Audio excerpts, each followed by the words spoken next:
Howdy guys, welcome back to Deal by Deal episode 14. The year is 2012, right after we sold our last one. It's a mobile home in a park in Anchorage, so it's a little bit further away than we normally invest, though we've done some other ones there also. And it was $500 to buy, so as you can imagine, it was pretty rough. The property had quite a bit of debris, especially outside, and it was snow all over the place because in the winter it was rather cold that time. So we had a lot of debris to clean up there, but fortunately we did have the dumpsters from the mobile home park. Of course, then we were paying lot rent while we are doing the project and utilities. We had a hard time keeping the pipes from freezing. They kept freezing up. Some of them were already broken, I think, when we got it. It was quite a bit of work plumbing under this cold, short mobile home.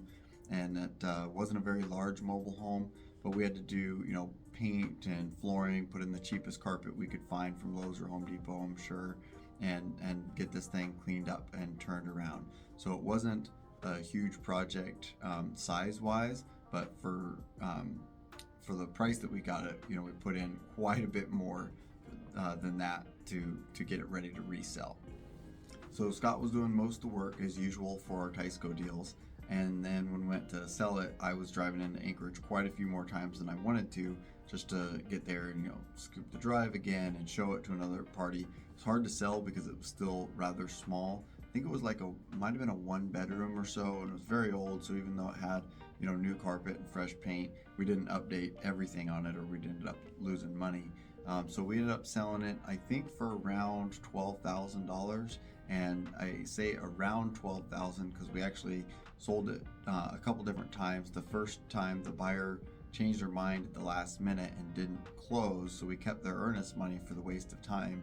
And then when we had it sold the other time, we got mostly cash but also a truck. So it was about $12,000 worth of value, and we were into the property for probably around $4,000. I'm working off of memory. So we made a good return as far as our money goes.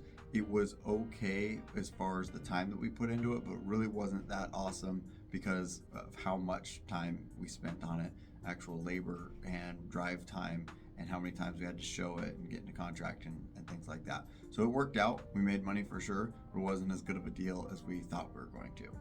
So because of the price point, we bought it cash and we sold it cash. There was no creative financing as far as like owner finance or subject to deals or anything like that. But the one creative thing that we did do was we did incorporate the truck that they needed to sell into the purchase of this property. So the truck was a couple decades old and it really didn't have a whole lot of value. But it was, a beater with a heater type of thing, except for it did have a really nice winch on the front, a name brand Warren winch that was really nice. However, it didn't work. So when I was trying to sell the truck, somebody showed up that wanted to buy just the winch and they wanted to trade for it. So he had a gun, he had a pistol that he had gotten that was originally won from an auction or a raffle type of thing that they do. And he had the paperwork on it and everything, and it was like new in the box and never been shot. And I think it was valued at about $600. This winch would have been worth about twice that, or certainly more than that if it ran.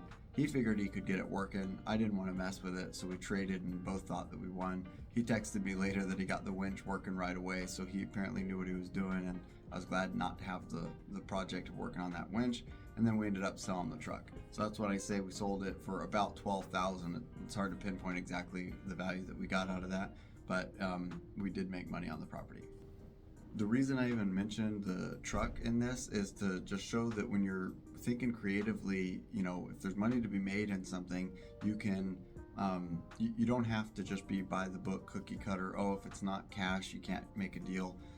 When I was selling these properties for the first several years, especially these smaller properties, there's lower value ones, I would put right in the ad that I would consider anything of value as potential trade as part of the equity or down payment.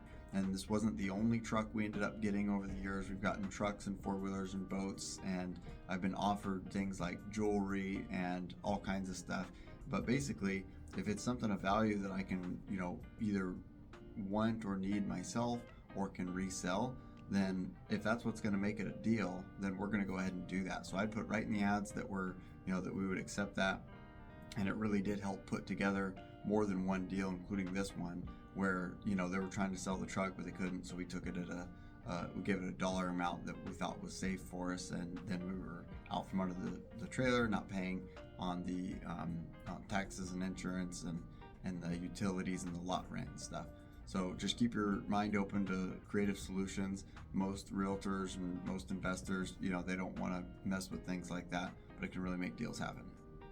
Thanks for watching. Please like and subscribe and follow all over social media, and I hope you have a great holiday season.